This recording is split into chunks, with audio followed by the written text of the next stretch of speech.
اقرأ وربک الاکرم الذی علم بالقلم صدق اللہ العظیم۔ کوئی تقریر کا نہ مقصد نہیں ہے بلکہ ایک مذاکرہ ہے جو میں اپنی ماؤں اور بہنوں سے کہنا چاہتا ہوں۔ سب سے پہلی بات تو یہ ہے کہ اللہ تعالیٰ نے ہمارے لیے ایک کتاب مقدس نازل فرمائی ہے جس کا نام ہے قرآن، اور قرآن پاک کی صفت بھی اللہ تعالیٰ نے بتلائی ہے ہدی للناس، وہ ساری انسانیت کی رہبری کرتی ہے۔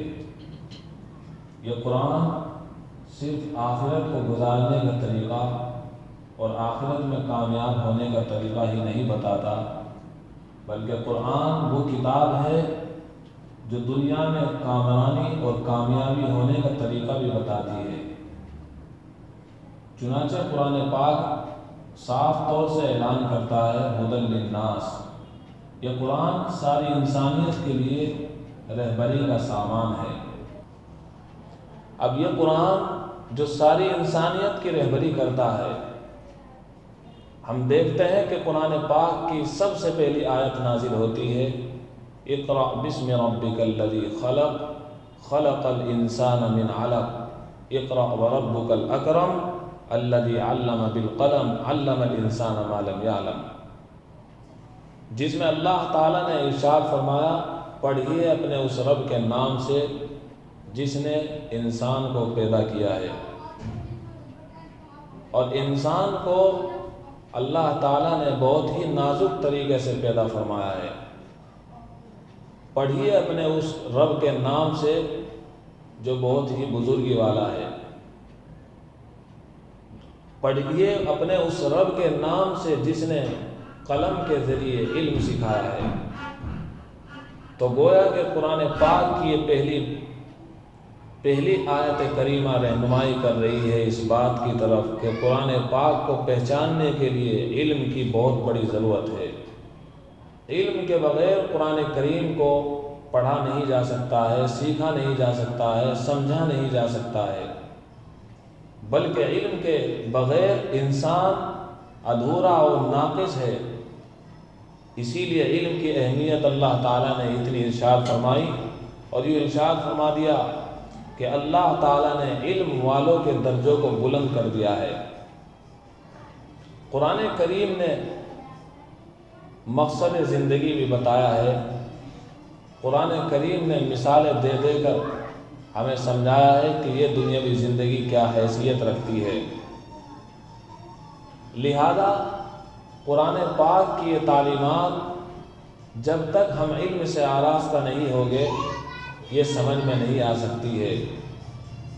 ہر شے کو جاننے کے لیے اس کا علم سیکھنا ضروری ہوتا ہے، اسی طرح قرآن کریم کو جاننے کے لیے بھی قرآن پاک کا علم بہت ضروری ہے۔ قرآن کو جاننے کے لیے ضروری ہے کہ قرآن کریم عربی زبان میں نازل کیا گیا ہے، ہم عربی زبان کو سیکھنے کی کوشش کریں۔ دنیاوی تعلیمات کو سکھائی جائے اس سے انکار نہیں کیا جاتا، لیکن ساتھ ہی ساتھ دینی علوم قرآن و حدیث بھی اپنی نسلوں کو پڑھانا چاہیے۔ یاد رکھیے گا اس دین کا فائدہ جہاں دنیا میں ہے وہیں آخرت میں بھی ہے۔ دنیا میں فائدہ یہ ہے کہ جن نسلوں کو یہ دین پڑھایا جاتا ہے وہ نسلیں اپنے ماں باپ کی فرمانبردار بن جایا کرتی ہیں۔ ان نسلوں کو پتہ چل جاتا ہے پاکی ناپاکی کا، حلال اور حرام کا۔ ان نسلوں کو پتہ چل جاتا ہے کہ میرے رب کا مجھ سے کیا حکم ارشاد ہو رہا ہے۔ لہذا اتنا علم سیکھنا ہر انسان پر، ہر مسلمان پر فرض ہے جس سے حلال اور حرام کا پتہ چل سکے۔ اب سارے مسائل مردوں کے ذریعے نہیں سیکھے جا سکتے ہیں، بلکہ بہت سے مسائل بہت نازک ہوتے ہیں، اور وہ مسائل ہوتے ہیں جن میں ہماری عورتیں شرمندگی کا شکار ہو جاتی ہے اور ان مسئلوں کو زندگی بھر پوچھ نہیں پاتی ہے۔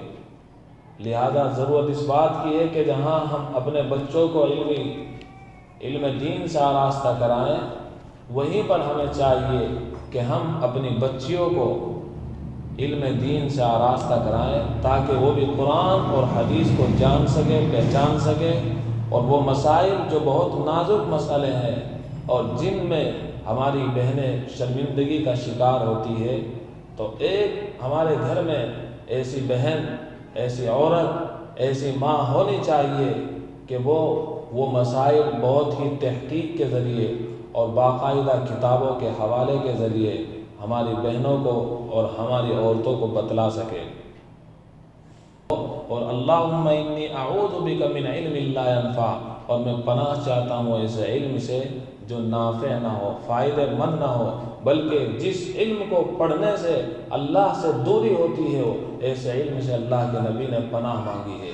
اب آپ خود ہی اندازہ لگائیے، یہ علم دین، قرآن اور حدیث کا، اس کو پڑھنے کے بعد اللہ سے قریبی ہوتی ہے دوری؟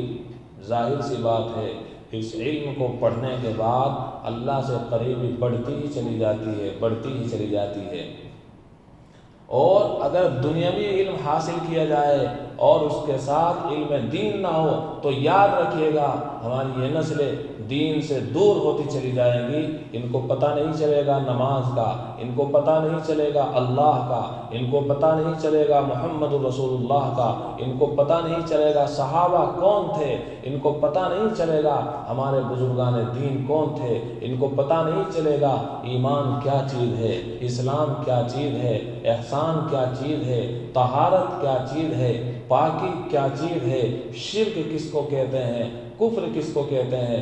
بس یہ سمجھ بیٹھے گے کہ ساری انسانیت اور سارے انسان برابر ہے، اس طرح ہماری نسلیں برباد ہو جائیں گی، تباہ ہو جائیں گی، اور اس کو کہنے کی ضرورت نہیں ہے، یہ سب ہمارے سامنے آشکارا ہوتا چلا جا رہا ہے، بالکل واضح ہوتا چلا جا رہا ہے کہ ہماری نسلیں جو دین سے واقف نہیں تھی وہ کیسے کیسے دین سے دور ہوتی چلی گئی۔ لہذا ضرورت اس بات کی ہے ہم اپنی نسلوں کو دنیا کی تعلیم ضرور پڑھائیں، ان کو وکیل بھی بنائیں، ان کو ڈاکٹر بھی بنائیں، ان کو انجینئر بھی بنائیں، لیکن میں کہتا ہوں سب سے پہلے ان کو قرآن کا عالم بنائیں، قرآن کو جاننے والا بنائیں، قرآن کو پڑھنے والا بنائیں۔ وہ اتنا علم سیکھ لے کہ اگر اس کو کوئی بہکانا چاہے تو بہکا نہ سکے، وہ اپنے دین پر ڈٹ جائے اور وہ اپنے دین پر مر جائے، لیکن دوسرے کے دین کو قبول نہ کرے۔ یہ ذمہ داری ہر انسان کی، ہر فرد بشر کی، اور خاص طور سے ماں باپ کی بنتی ہے کہ اپنے بچوں کو دنیا کی تعلیم کے ساتھ ضرور بالضرور دین کی تعلیم ضرور سکھلائیں۔ یہ دین کی تعلیم اتنی بڑی اہمیت کی چیز ہے، اللہ کے نبی صلی اللہ علیہ وسلم نے ارشاد فرمایا، من یرد اللہ بہ خیرا یفقہہ فی الدین، اللہ تعالیٰ جس کے ساتھ خیریت کا معاملہ فرماتے ہیں اس کو دین کی سمجھ عطا فرماتے ہیں۔ دنیاوی ڈگری تو نہ جانے کس کے پاس ہو سکتی ہے، لیکن دین کی ڈگری جس کے پاس ہوتی ہے، اللہ کے نبی نے فرمایا وہ ایسا آدمی ہے کہ اللہ تعالیٰ نے اس کے ساتھ خیریت کا معاملہ فرمایا ہے۔ اور یاد رکھیے گا اللہ تعالیٰ خیریت کا معاملہ اسی کے لیے فرماتے ہیں جو خیریت حاصل کرنا چاہے، جو خیر کا علم لینا چاہے۔ نبی پاک صلی اللہ علیہ وسلم نے ارشاد فرمایا، فقیہ واحد اشد علی الشیطان من الف عابد، ایک علم کا جاننے والا، ایک علم کی جاننے والی عورت وہ 1000 عابد پر بڑھ جاتی ہے۔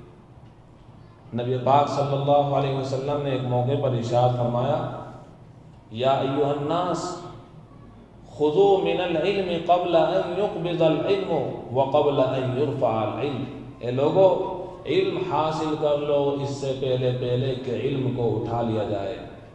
علم کی آج کتنی ناقدری کی جا رہی ہے۔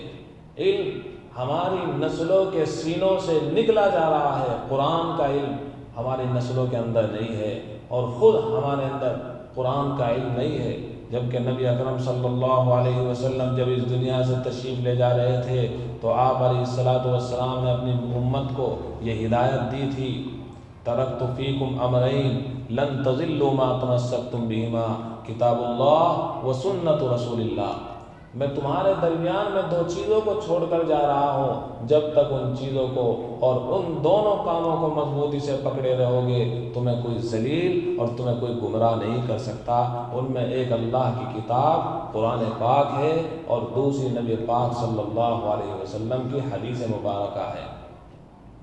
کتنا قرآن ہماری زندگی میں ہے اور کتنا قرآن ہماری نسلوں کے درمیان میں ہے، اس کو بتانے کی ضرورت نہیں۔ صرف اور صرف یہ مجلس اسی لیے قائم کی گئی ہے ہم اپنا محاسبہ کریں کہ ہماری نسلوں کے اندر قرآن پاک کی اور حدیث پاک کی اور سنتوں کی کتنی تعلیمات ہیں۔ سونے کی دعا یاد ہے کہ نہیں، اٹھنے کی دعا یاد ہے کہ نہیں، کھانے کا طریقہ اس کو پتہ ہے کہ نہیں، جنازے کی نماز پڑھنے کا طریقہ اس کو پتہ ہے کہ نہیں، اور ان سب سے پہلے اس کو پاکی ناپاکی کا پتہ ہے کہ نہیں، اور ان سے بھی پہلے اس کو ایمان کے بارے میں کتنا علم ہے۔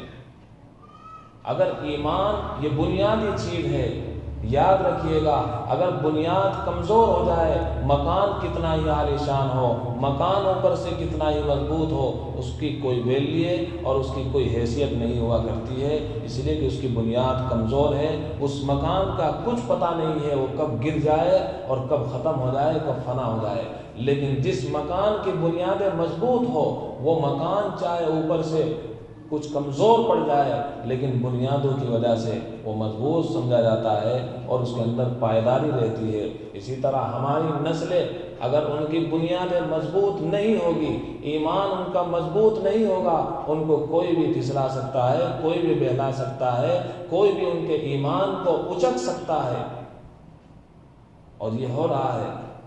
لہذا اللہ کے نبی صلی اللہ علیہ وسلم نے فرمایا ایک دن یہ آئے گا کہ یہ علم اٹھا لیا جائے گا، لہذا اس علم کو اٹھائے جانے سے پہلے ہمیں چاہیے کہ اس علم کو حاصل کرنے کی کوشش کریں۔ ہمارے بزرگ فرماتے ہیں خاص طور سے مردوں کو علم دین حاصل کرنا یہ تو ضروری ہے ہی، لیکن اس سے بھی بڑھ کر عورتوں کو علم دین حاصل کرنا بہت ہی ضروری ہے۔ اس کی وجہ یہ ہے اگر ایک مرد علم دین حاصل کرتا ہے تو یہ سمجھیے گا گویا کہ ایک فرد نے علم دین حاصل کیا ہے، لیکن اگر ایک عورت دین سے واقف ہو جاتی ہے، دین کی پڑھی لکھی بن جاتی ہے، دین کے مسائل پڑھی لکھی ہوئی بن جاتی ہے تو پورا خاندان پڑھا لکھا بن جایا کرتا ہے۔ وہ اپنی نسلوں کو دیندار بناتی ہے اس لیے کہ اس نے علم دین پڑھا ہوا ہے۔ اس لیے بھی عورتوں کی تعلیم کی اہمیت زیادہ بڑھ جایا کرتی ہے۔ صلی اللہ علیہ وسلم کی ایک بیوی ہیں جن کا نام ہے حضرت عائشہ رضی اللہ تعالیٰ عنہ، حضرت ابو بکر صدیق رضی اللہ تعالیٰ عنہ کی بیٹی ہے۔ آپ کو معلوم ہونا چاہیے حضرت عائشہ رضی اللہ تعالیٰ عنہ انہوں نے اللہ کے نبی صلی اللہ علیہ وسلم سے جو احکامات اور جو مسائل سیکھے ہیں ان کی تعداد 2210 ہے۔ اگر 2210 یہ مسئلے اور عورت کو معلوم نہ ہوتے تو ہماری عورتوں کو کیسے پتہ چلتا نہانے کا طریقہ اور پاکی حاصل کرنے کا طریقہ، اور عورتوں کے جو پیچیدہ مسائل ہوا کرتے ہیں جن کو وہ بیان کرنے سے شرمایا کرتی ہے جبکہ شرمانا نہیں چاہیے، تو وہ اپنے مسائل کس کے سامنے رکھتی۔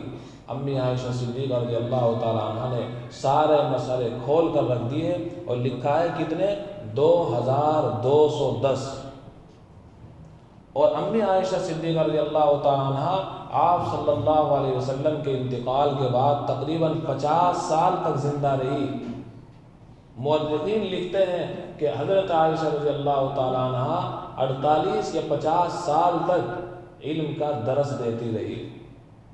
ساری زندگی اسی پر قربان کر دی جو میں نے علم سیکھا ہے اپنے نبی سے گھر میں رہ کر میں وہ علم دوسروں کو سکھاؤں۔ چنانچہ لکھا ہے کہ حضرت عائشہ صدیقہ رضی اللہ تعالیٰ عنہ ان کے شاگردوں کی تعداد 200 ہے۔ آپ کی ایک بیوی ہے ام سلمہ رضی اللہ تعالیٰ عنہ، 378 مسائل آپ علیہ السلام سے انہوں نے نقل کیے ہیں۔ کتنا بڑا احسان کر دیا ہے آپ صلی اللہ علیہ وسلم کی گھر والیوں نے کہ یہ مسائل ہم تک پہنچا دیے۔ اسی لیے حضرت ابن قیم رحمۃ اللہ علیہ فرماتے ہیں کہ ام سلمہ رضی اللہ تعالیٰ عنہ کہ اگر ان مسائل کو جمع کیا جائے تو ایک رسالہ تیار ہو جائے گا۔ تو کتنا علم حاصل کیا ہے صحابیات نے، یہ تو مثال کے طور پر میں نے آپ کو بتایا ہے۔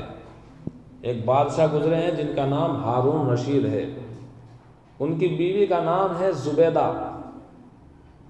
انہوں نے دفاعی کاموں کے ساتھ ساتھ بہت شہرت حاصل کی، قرآن مجید سے بہت دلچسپی رکھتی تھی۔ ابن خلکان ایک بہت بڑے عالم ہے، انہوں نے لکھا ہے کہ یہ وقت کے بادشاہ کی بیوی تھی جس نے اپنے گھر میں 100 باندیوں کو صرف اور صرف اس لیے رکھا ہوا تھا کہ وہ 100 باندیاں قرآن پاک کی تلاوت اور قرآن پاک کو حفظ کیا کریں، اور وہ قرآن پاک کو میرے گھر سے حافظہ بن کر جائیں۔ ان میں سے ہر ایک قرآن کریم کے 10ویں حصے کی تلاوت روزانہ کیا کرتی تھی۔ اور لکھا ہے کہ زبیدہ کے گھر میں یہ 100 سے زیادہ جو باندیاں تھی جو ان کی شاگردہ تھی، محل میں ایسی آواز گونجا کرتی تھی قرآن پاک کی تلاوت کی جیسے شہد کی مکھیاں بن بنا رہی ہو۔ تو دیکھیے ایک عورت ذات ہے اور علم دین کا کتنا بڑا چسکا لگا ہوا ہے، اور عورت بھی وہ عورت جو وقت کے بادشاہ کی بیوی ہے، لیکن اس کے باوجود اس کو بادشاہت سے کوئی تعلق نہیں، کوئی لینا دینا نہیں، اس کو صرف اور صرف علم دین سے اتنی محبت ہے، اور 200 بچیاں اپنے پاس رکھی ہوئی ہے اس چیز کے لیے کہ میں ان کو قرآن پاک کی تعلیم دوں اور قرآن پاک ان کو حفظ کراؤں۔ آگے چلیے، امام مالک ابن انس رحمۃ اللہ علیہ، ان کی ایک بیٹی ہے، ان کو پوری کی پوری موطا یاد تھی۔ حدیث کی بہت ساری کتابیں ہیں، ایک کتاب کا نام ہے موطا، ان کو یہ پوری کی پوری کتاب حفظ یاد تھی۔ ان کے بارے میں بیان کیا گیا ہے کہ وہ اپنے والد کے سبق میں دروازے کی اوٹ سے شریک رہا کرتی تھی، دروازہ بند ہو جایا کرتا اور دروازے کے پیچھے کان لگا کر بیٹھ جایا کرتی کہ ابا جان سبق پڑھا رہے ہیں۔ جب حدیث پڑھنے میں کوئی طالب علم اور کوئی عالم دین غلطی کرتا تو دروازے پر ہاتھ مار دیا کرتی تھی، جس سے امام مالک اور وہاں پڑھنے والے یہ سمجھ جایا کرتے تھے کہ امام مالک کی بیٹی یہ کہہ رہی ہے کہ حدیث پڑھنے میں غلطی ہو گئی۔ اندازہ لگائیے کہ ان کو علم دین سے کتنی محبت تھی۔ آج ہمیں کن چیز سے تعلق ہے اس کو بتانے کی ضرورت نہیں، میں نے ابھی کہا تھا بہت مختصر میں آپ کو بتاؤں گا، سمجھنے والے کے لیے یہی اشارات کافی ہو گئے۔ ایک عورت ہے جن کا نام ہے خدیجہ بنت قیم، بغداد کی رہنے والی ہیں، قرآن مجید کو بہت عمدہ طریقے سے پڑھا کرتی تھی۔ آج کل نہیں، بچیوں کو قرآن پڑھایا جاتا ہے اور پڑھنے کا کوئی طرز نہیں، پڑھنے کا کوئی طریقہ نہیں، ہا کا پتہ نہیں، عین کا پتہ نہیں، اور بس ایسے ہی قرآن پڑھا جا رہا ہے۔ یہی وجہ ہے کہ قرآن پاک کا جو اصلی رنگ ہماری بیٹیوں پر چڑھنا چاہیے تھا نہیں چڑھ پاتا، اس لیے کہ قرآن کو صحیح طریقے پر نہیں پڑھا جاتا۔ تو عمدہ قاریہ تھی خدیجہ بنت قیم، بہت سے لوگوں نے ان سے علم تجوید حاصل کیا۔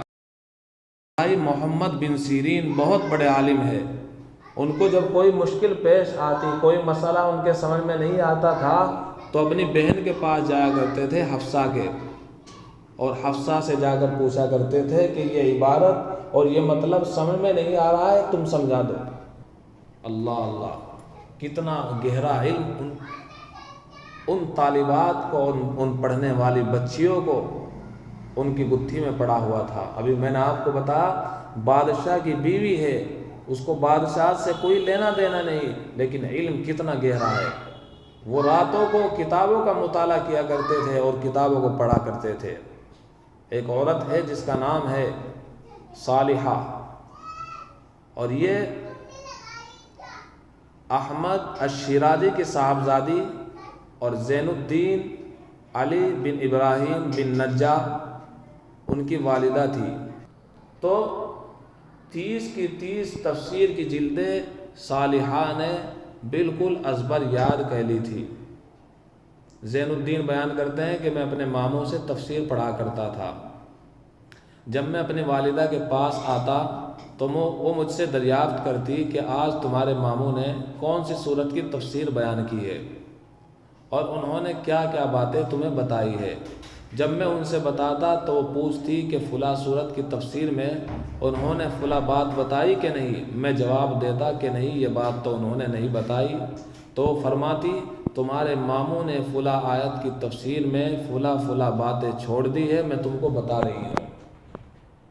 تو اندازہ لگائیے کہ ان کا علم دین سا کتنا رب اور کتنا تعلق تھا۔ یہ چند باتیں میں نے آپ کے سامنے پیش کی ہے، جس کا خلاصہ میں آپ کے سامنے کر رہا ہوں کہ قرآن پاک ہمارے لیے ہدایت ہے، یہ زندگی گزارنے کا طریقہ بتاتا ہے۔ اسی قرآن پاک کی سب سے پہلی وحی جو نازل ہوئی اس کا تعلق بھی علم دین سے ہے۔ اقرأ بسم ربک الذی خلق خلق الانسان من علق اقرأ وربک الاکرم الذی علم بالقلم علم الانسان ما لم یعلم۔ تو سب سے پہلی آیت اور سب سے پہلا قرآن کا حکم ہے علم دین حاصل کرو۔ بغیر علم دین کے خدا کو نہیں پہچانا جا سکتا۔ اور میں نے آپ کو بتایا ہے کہ علم دین سیکھنا ہر مسلمان مرد اور عورت پر، جس سے حلال اور حرام کو پہچانا جا سکے، فرض ہے۔ اللہ کے نبی صلی اللہ علیہ وسلم نے علم دین حاصل کرنے والے کی بڑی بڑی فضیلتیں بتائی ہے۔ خلاصے کے طور پر میں آپ کے سامنے ایک حدیث پیش کر رہا ہوں جو میں نے اس سے پہلے ذکر کر دی ہے۔ فقیہ واحد اشد علی الشیطان من الف عابد۔ اللہ کے نبی نے فرمایا دین کا ایک سمجھدار آدمی جس کو فقیہ کہتے ہیں وہ 1000 عابدوں سے بڑھ کر ہے۔ اس سے بڑی اور کیا چیز ہو سکتی ہے۔ نیز میں نے آپ کو بتایا کہ اگر کوئی ایک مرد علم دین حاصل کرے گا تو گویا کہ ایک فرد نے علم دین حاصل کیا ہے، اور اگر کسی ایک عورت نے علم دین حاصل کیا تو پورے خاندان نے گویا کہ علم دین حاصل کر لیا۔ اس سلسلے میں نے آپ کو مثالیں بھی پیش کر کے دکھا دی۔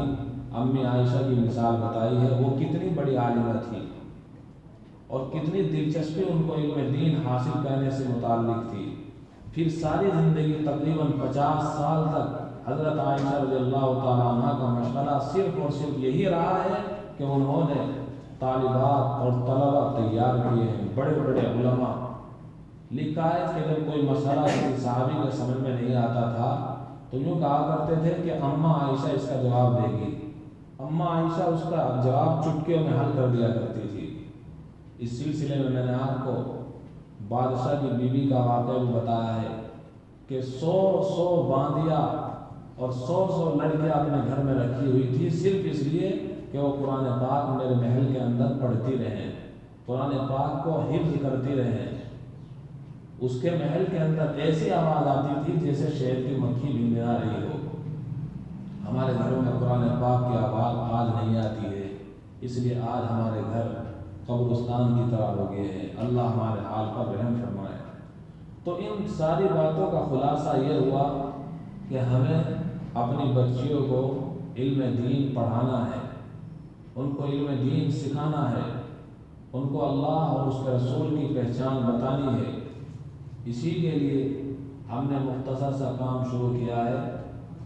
مدد فرمانے والے اللہ ہیں، ہم نے تو صرف قدم بڑھایا ہے، اور وہ یہ ہے کہ سب سے پہلے تو ان کو اردو سکھایا جائے گا، اردو پڑھایا جائے گا، اردو لکھانے کی پریکٹس کی جائے گی، اردو لکھانے کی مشق کرائی جائے گی تاکہ وہ اردو کو اچھی طریقے پر لکھ سکیں اور اچھے طریقے پر اردو کو بول سکیں، اور اچھے طریقے پر اگر کہیں تعلیم کرنے کی باری آئے تو بغیر جھجک کے لوگوں کے سامنے تعلیم کر سکیں۔ اس لیے اردو پڑھانے کا مقصد بھی ہے۔ پہلا مقصد تو ہمارا یہ ہے کہ ہم اردو ان بیٹیوں کو اور ان بہنوں کو پڑھانا چاہتے ہیں جو اردو پڑھنا نہیں جانتی ہے۔ نمبر 2، ساتھ ہی ساتھ مختصر طور پر عربی زبان بھی سکھائی جائے گی۔ ان کو عربی میں مختصر طور پر چھوٹے چھوٹے جملے سکھائے جائیں گے جس سے وہ عربی زبان سیکھ سکیں اور عربی زبان کو آپس میں بول سکیں۔ اس سے ان کے اندر علم دین کی محبت پیدا ہوگی، عربی زبان کی محبت پیدا ہوگی، اردو زبان کی محبت پیدا ہوگی، اور ان کو علم دین کی جو اردو زبان میں بھری ہوئی کتابیں ہیں ان کو پڑھنے کی دلچسپی پیدا ہوگی اور وہ دیگر دھندوں سے باز رہیں گی۔ نمبر 3، دینیات کی تعلیمات کو حفظ یاد کرایا جائے گا، مثلا وضو کے فرائض، نماز کے فرائض، تیمم کے فرائض، حیض سے پاک ہونے کا طریقہ، اور کون کون سی چیزیں ہیں جو عورت کو ناپاک کر دیتی ہے، کپڑے کو پاک کرنے کا طریقہ کیا ہوتا ہے، عورت کی نماز کا طریقہ کیا ہوتا ہے مختصر طور پر، اور عورت پر زکوٰۃ کب فرض ہو جاتی ہے، یہ مختصر طور پر یہ ساری چیزیں، ایمان کیا چیز ہے، نیت صبح کی شام کی، اٹھنے کی، بیٹھنے کی، چلنے کی، نہانے کی، بیت الخلاء میں جانے کی، یہ ساری بھی جتنی بھی عام طور سے عمومی دعائیں ہیں یہ بھی حفظ کرائی جائے گی۔ اور نمبر 4، قرآن کریم کی مشق کرائی جائے گی۔ قرآن پاک اگر کسی وجہ سے اچھا پڑھنا نہیں جانتی تو یہ کوشش کی جائے گی کہ ہم کا پارا ان کو مشق کے طور پر تھوڑا تھوڑا 1 سورت 2 سورت مشق کے طور پر ان کو پڑھائی جائے تاکہ وہ قرآن کریم کو اچھے انداز سے پڑھنے والی بن سکیں۔ صبح کا گھنٹہ تو یہ ہوا، فجر کی نماز کے بعد سے شروع ہوگا۔ دوسرا، عام طور سے اسکول سے چھٹی 2 بجے، 2:30 بجے، 1:30 بجے شروع ہو جاتی ہے، لہذا 2:30 بجے کے بعد سے تعلیم شروع ہوگی اور 4 بجے تک، 4:30 بجے تک ختم ہو جائے گی۔ اور یہ جو باتیں میں نے آپ کو بتائی ہیں، اردو زبان کا سیکھنا، عربی زبان کا سیکھنا، اور مصنون دعاؤں کا سیکھنا، مسائل کا سیکھنا، اور قرآن پاک کو صحیح ڈھنگ سے پڑھنا، یہ ساری چیزیں اس میں سکھانے کی پوری کوشش کی جائے گی۔ اللہ تعالیٰ مجھے اور آپ کو عمل کرنے کی توفیق عطا فرمائے۔ نیز یہ بات بھی ذہن میں رکھی جائے کہ یہ باتیں پڑھانے کے لیے کوئی مرد نہیں آئے گا، بلکہ یہ سارا کورس صرف اور صرف عورت کے ذریعے ہی جو آپ کے سامنے موجود ہیں، اور ابھی آپ کے سامنے مختصر سی تقریر بھی کرے گی، انہیں کے ذریعے یہ کام انجام دلوایا جائے گا۔ آج وہ آپ کے سامنے بھی مختصر سی تقریر بھی کریں گی، لہذا آپ سے درخواست ہے جو اپنی بچیوں کو اس طور پر پڑھانا چاہ رہے ہیں، کبھی ایسا بھی ہوتا ہے کہ بچی قرآن پڑھ لیتی ہے لیکن ان کو اردو زبان نہیں آتی ہے، تو اردو زبان سکھلانے کے لیے اردو زبان ان کو لکھانے کا طریقہ اور بولنے کا طریقہ، یہ ساری چیزیں انشاءاللہ سکھائی جائیں گی۔ اللہ مجھے اور آپ کو عمل کی توفیق عطا فرمائے۔ اب آپ کے سامنے تقریباً 5-6 منٹ کے لیے یہ تقریر کرے گی۔